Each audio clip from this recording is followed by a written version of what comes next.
अच्छा हमारे राउर प्रणाम स्वीकार कर लेनी ना। राउर दिल से कहतनी कि पप्पू तार बेटा बा। कोरोना में पूरी दुनिया की मदद पप्पू यादव कर रहा था और पूरे झारखंड को बचाने का काम हेमंत सोरेन कर रहा। छत्तीसगढ़ में और उड़ीसा में बीजेपी सरकार बनाई जबरदस्ती। सरकार बनते ही वहाँ के 600 आदिवासी नौजवान को और गरीब नौजवान को मरवा दिया। ए गुंडा जी सुन लीजिए आप, यदि हेमंत सोरेन मूलधन है ना तो पप्पू यादव सूद भी आ जाए। मेरे पास सरकार से ज्यादा पैसा है, आप उसकी चिंता ना करो। जितना ये लोग लूटता है उतना अकेले पप्पू बांटता है। गरीबों का मसीहा पप्पू यादव जिंदाबाद। स्वागतम स्वागतम पप्पू यादव स्वागतम। अब हमारे बीच पप्पू यादव पहुंच चुके हैं। आप सभी से मैं अपील करूंगा कि आप शांति बनाए रखें। हमारे बीच पप्पू यादव पूर्णिया के सांसद जो सदन में अपनी आवाज को बेबाकी अंदाज से रखा है। तमाम भाइयों से मैं अपील करूंगा कि आप मंच में जो कार्यकर्ता खड़े हैं, हमारे भी पूर्णिया के सांसद श्री पप्पू यादव मंच पर विराजमान हो चुके हैं और अपनी बातों को रखेंगे।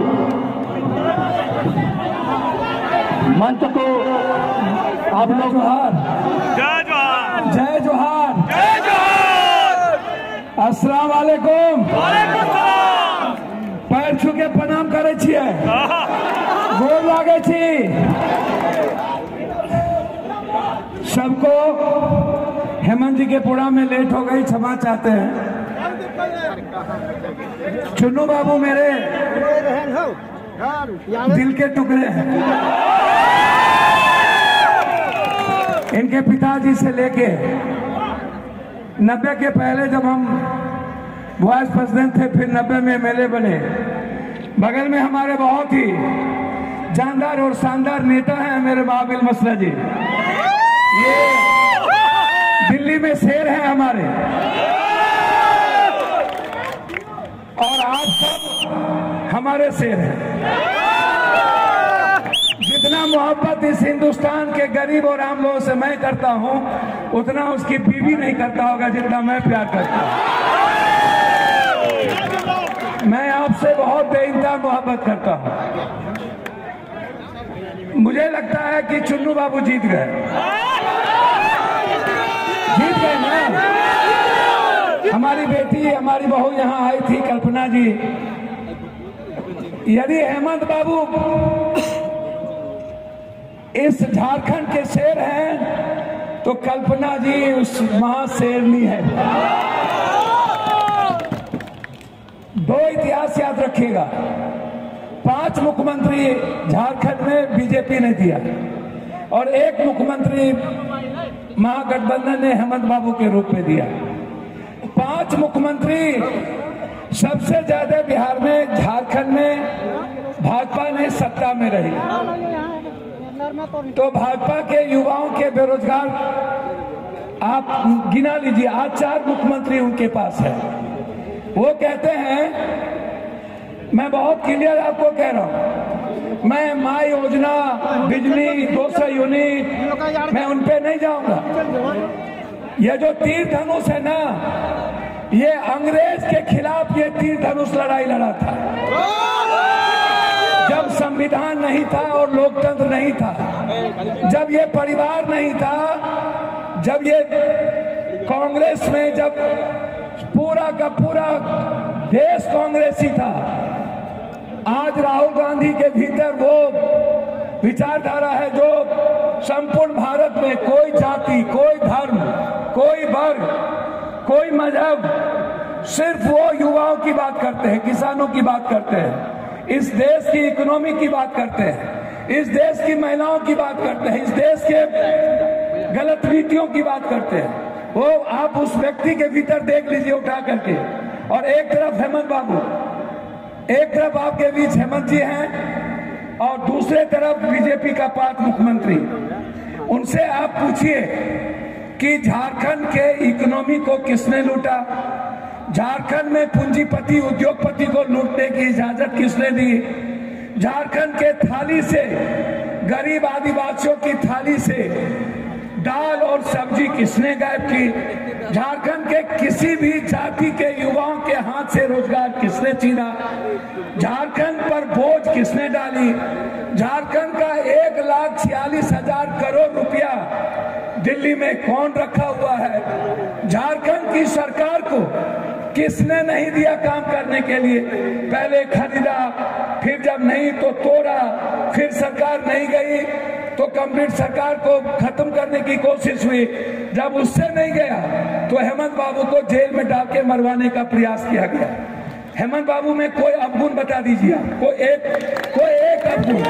उन्होंने अपने 5 साल के अंदर यदि कोई जात पात किया हो, या कोई हिंदू मुसलमान किया हो, या किसी जाति को ठेस पहुंचाया हो, या उन्होंने डोमिसाइल मुद्दे पर कभी बाहरी भीतर की बात की हो, जब जब बीजेपी आती है या छोटी पार्टी आती है, गलत लोग जो जाति के आधार पर राजनीति करता है, जो हमेशा झारखंड को गलत दृष्टि से देखता है, झारखंड बनाने की बात नहीं करता है।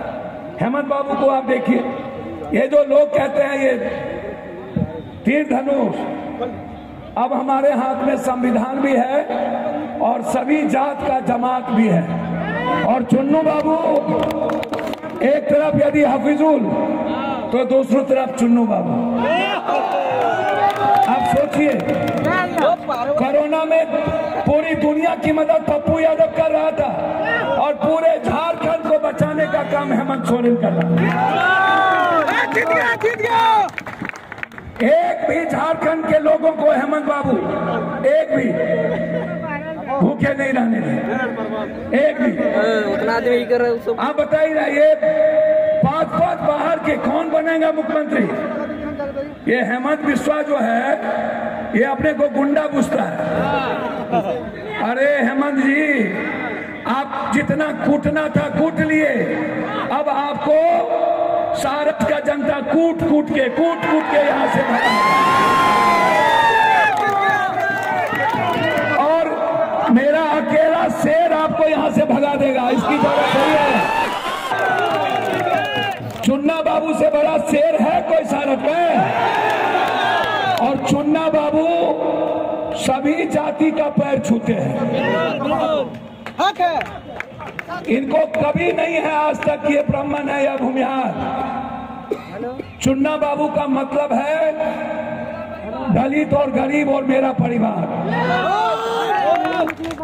इसीलिए ये लड़ाई सरकार बनाने की नहीं है।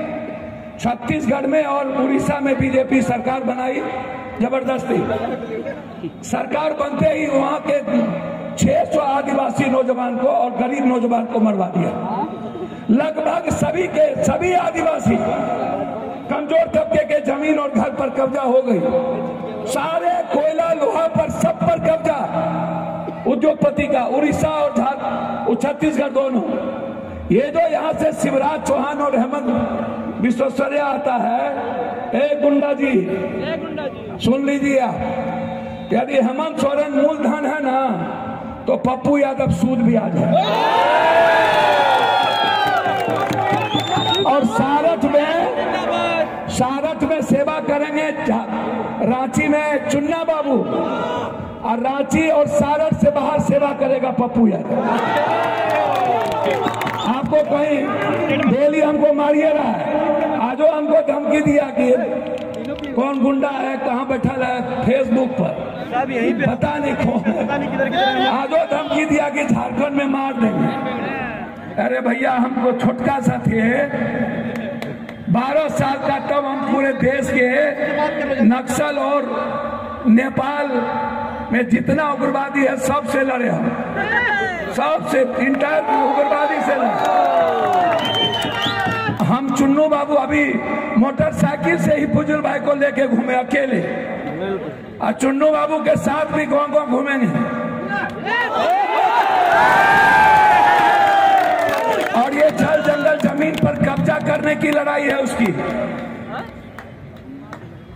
एक भी सीएम जो नहीं है, जो बेईमान नहीं हो, और इसके पास एक को सीएम बनने के लायक नहीं है, तो क्या ये हेमंत गुड्डा को सीएम बनाएगा? सीएम आपका सीएम कौन है? हेमंत सोरेन से अच्छा कोई आदमी है? दोस्त, आपका बिजली बिल माफ हुआ कि नहीं? कि नहीं हुआ? माह में 1,000 रुपया गया कि नहीं? तो आपके लिए कौन सोचता है जेल में रहने के बाद भी? आप सच बताइएगा, यदि आपके भीतर जात पात न हो तो हेमंत जी से अच्छा इंसान आप उठा के देख लीजिए। इतना विनम्र, इतना सरल। इसीलिए मैं आप सबसे आज आशीर्वाद लेने आया कि जो मरना की तैयारी कर लिया लेकिन आपके लिए झुका नहीं। ये लड़ाई स्वाभिमान की लड़ाई है, ये लड़ाई बाहरी और भीतरी की लड़ाई है। ये बाहरी लोग झारखंड पर कब्जा करना चाहते हैं अदानी अंबानी के द्वारा। सभी नौजवान आप अपने दिल पर हाथ रख के बोलिए, यदि बीजेपी आएगा तो राज कौन करेगा? कोयला पर राज कौन करेगा? लोहा पर राज कौन करेगा? और हेमंत बाबू की सरकार बनेगी तो उस पर राज करेगा झारखंड के मूलवासी। कौन नहीं कमाया? क्या जो बिहार और बाहर के रहने वाले जिस जात के लोग हैं आज वहां सुरक्षित है कि नहीं? यहाँ आज अपना रोजगार कर रहा है कि नहीं? अपनी जिंदगी जी रहा है कि नहीं? बस मैं और नहीं कुछ कहूंगा। आप अपनी जिंदगी के बारे में सोचिए। आप मत सोचिए हिंदू मुसलमान पीएम सीएम, आप सोचिए कि आपके बच्चे सुरक्षित कैसे रहे, आपकी इकोनॉमी सुरक्षित कैसे रहेगी, आपका हेल्थ सुरक्षित कैसे रहेगा, आपकी 200 यूनिट बिजली कौन देगा, 2,000 रुपया माह योजना कौन पहुंचाएगा, 1 लाख रुपया आपको साल में आगे कौन देगा, कृषि लोन माफ कौन करेगा, सीसी लोन आपको कौन देगा? आपको इस पर बात करनी चाहिए। इसीलिए मैं आपसे आशीर्वाद लेने आया हूं और आशीर्वाद लेकर चुन्ना बाबू के लिए अलग कोख से हम लोग पैदा लिए। लेकिन मैं झूठ, आपको भी पता है मैं बचपन से सच के अलावे कुछ नहीं जानता। 7 बार मैं एमपी बना हूं, 5 बार इंडिपेंडेंट हूं, जो दुनिया में कोई नहीं आता। 1 बार से ज्यादा कोई इंडिपेंडेंट एमपी नहीं बनता इस वर्ल्ड में, 1 बार से ज्यादा। 5वें बार में इंडिपेंडेंट एमपी। और आप हम भैया से पूछ लो, आप इस भैया से पूछ लो, पूरा दिल्ली का घर पूरे देश के गरीबों के लिए खुला रहता है पप्पू का। पूरा गरीब, एक दिन कोई भी गरीब लौट के नहीं आ सकता। जब तक मैं जिंदा हूं तब तक न्याय का नाम पप्पू यादव है, चाहे मर के हो चाहे जी करके हो। पूरे देश के गरीबों की उम्मीद है पप्पू यादव। जब सारे रास्ते बंद हो जाए झारखंड के तो एक रास्ता शुरू होता है, उसी का नाम है पप्पू। इसीलिए मैं अपने भाई के लिए आया हूं। मंच पर जितने सारे लोग हैं गठबंधन के, खासतौर पर मेरे दल के कांग्रेस और मेरे भाई हम शिबू सोरेन जी, हम दोनों साथ थे। हेमंत जी मेरे लिए सगे भाई की तरह, अलग अलग कोख से लिए, लेकिन बचपन में मैंने उन्हें देखा। शिबू सोरेन जी इतनी यातना से हैं, मेरे साथ बिहार में थे, उन्हें भी मारने की कोशिश की गई और उनके पुत्र को भी मारने की कोशिश की गई। आज इस मंच पर सभी दल के नेता लोग हैं और आपके साथ एक विचारधारा है राहुल गांधी, जो जाति नहीं है, जो धर्म और हिंदू मुसलमान नहीं है, वह देश है, देश जो सिर्फ आने वाले हर परिवार के लिए गहरी से चिंता करते हैं। इसलिए सभी गठबंधन के नेताओं को मैं दिल की गहराइयों से प्रणाम करता हूं। यहाँ जितने लोग बुजुर्ग हैं जो मेरे लिए गार्जियन के समान हैं, जो क्रांतिवीर कर्मवीर यहाँ युवा साथी हैं, मैं आपके भविष्य के लिए आपके पास आया और मैं आपके लिए जीना चाहता हूं। आपको जहां जरूरत हो रोजगार और मदद की, कौन मदद करेगा उसकी चिंता मत करना। पप्पू यादव जिंदा है, आंख बंद किया ना बिना मदद के लौटने नहीं दूंगा, ये मैं आपको वादा करता हूं। मेरे पास सरकार से ज्यादा पैसा है, आप उसकी चिंता ना करो। जितना ये लोग लूटता है उतना अकेले पप्पू बांटता है, और जितना इन लोगों को पूरा दुनिया में मिला करके ताकत होगा उतना ताकत पप्पू यादव के पास यहाँ पर, और इससे बड़ी ताकत दुनिया में कुछ नहीं होती। आप हैं तो दुनिया से लड़ने की जज्बा है। आप आशीर्वाद दे देना चुन्नू भाई को। हम आपको सौराठ के विकास में चुन्नू भाई जिस कदम बढ़ाएंगे उस कदम पप्पू यादव आगे बढ़ाएंगे। यही मैं आपसे कहने के लिए आया हूँ। मैं अब सुनते हैं यहाँ के विधायक, यहाँ का विधायक सुनते हैं जाति को गाली देता है और मूलवासी को भी गाली देता है और मारता भी है, महिला को मारता है। तो याद रखिएगा, कहावत है, बड़े मियाँ तो बड़े मियाँ, छोटे मियाँ सुहान अल्लाह। रोपिएगा बबूल, खाइएगा खजूर। एक तो लड़का पेशाब कर रहा था दीवार के बगल में, एक लोग बोला साला लगता है इसका बाप संस्कार नहीं दिया, उसको पकड़ ले जा रहा था दिल्ली कि चलो तुम्हारे बाप को कहते हैं। गया तो देखता है बाप 3 मले पर से पेशाब कर रहा है।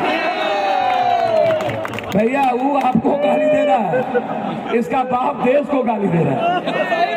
अब देखो तो जिसका बाप, अब हम क्या बोले, इसलिए कुछ बोलना नहीं है। और उसको एक बात कह के जाते हैं, भैया हम आपको कुछ कहेंगे नहीं, आप छेड़िए नहीं, और आप छेड़िएगा तो पप्पू छोड़ेगा नहीं। यदि एक भी जाति को गाली दिए तो हम यहाँ तो हेमंत भाई हैं, चुन्नू भाई वही हिसाब कर देंगे। और जब चुन्नू जैसा मर्द पैदा ले लिया तो देखिए ये जाति का अपमान तो नहीं करेंगे, लेकिन उसके गुंडई को गुंडई खत्म करने के लिए काफी है। और फिर ये जा पाएंगे दिल्ली या बिहार, पटना। इसीलिए आप चिंता मत करिए, हम लोग सभी जाति का सम्मान करते हैं और हम लोग की ताकत है आदिवासी, दलित, कमजोर, माइनॉरिटीज, और हम लोग के संस्कार में है दूसरे जात का सम्मान करना, दूसरे धर्म की इज्जत करना। और किसी भी जात पर कोई हमला किया तो उस पप्पू यादव और चुन्नू के लाश पर चल के उसको जाना पड़ेगा। हम मारेंगे नहीं, लेकिन मरने की ताकत तो है ना हमें। ये ताकत तो पप्पू में है बचपन से, हमको तो कोई मारता भी नहीं है।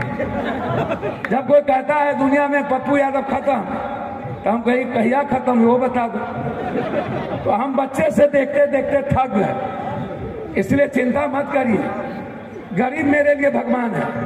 मेरे लाइफ पर सिर्फ गरीब का और आम आदमी का अधिकार है। परिवार भोजपुरी बोली, अच्छा हमारा और प्रणाम स्वीकार कर लेनी ना, और दिल से कहतनी कि पप्पू तार बेटा बा, और हमर और तार के खून में कोनो कमी नहीं के बारे। हमर और तार खून एक बा, और राउर से एक के बात कहा कि पप्पू सगा भाई के तरफ आदि आर्थिक रूप से, नौकरी और रोजगार के रूप में, हेल्थ और एजुकेशन के रूप में, जिसको जरूरत हो, जिसको किडनी का ट्रांसप्लांट, हार्ट का, जिसको पैसा नहीं हो सीधा पप्पू यादव का, उसका इलाज पप्पू यादव। पहला। दूसरा, हर व्यक्ति जो रोजगार करना चाहता है, पढ़ा लिखा है, आप आइए, जनधन योजना भाड़ में जाए, मोदी जी का स्किल स्टार्टअप भाड़ में जाए। पप्पू यादव जिंदा है, हर परिवार को 50,000 से 1 लाख रुपया मदद करे। हर नौजवान, हर दिन 100 आदमी को नौकरी देता, हर दिन। ये जितना नेता लोग लूटे होंगे उतना हम बांट दिए पहले। इसलिए आप चिंता ना करिए, मैं अपने भाई के साथ खड़ा हूं और सगे भाई की तरह रहूंगा। इनको कहिएगा हम पर भी आशीर्वाद बनाए रखें। और इधर कहिएगा हम दोनों पर आशीर्वाद बनाए रखें।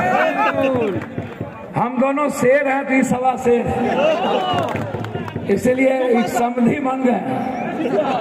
अब समधी छोड़ के मत जाइएगा, अब खर्चा बर्चा आप ही के जिम्मे रहेगा।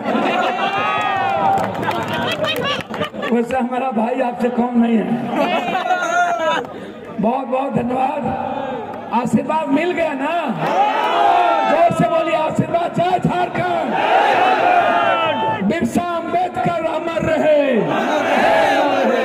बिरसा अम्बेडकर अमर रहे। बहुत बहुत धन्यवाद, शुक्रिया, प्रणाम।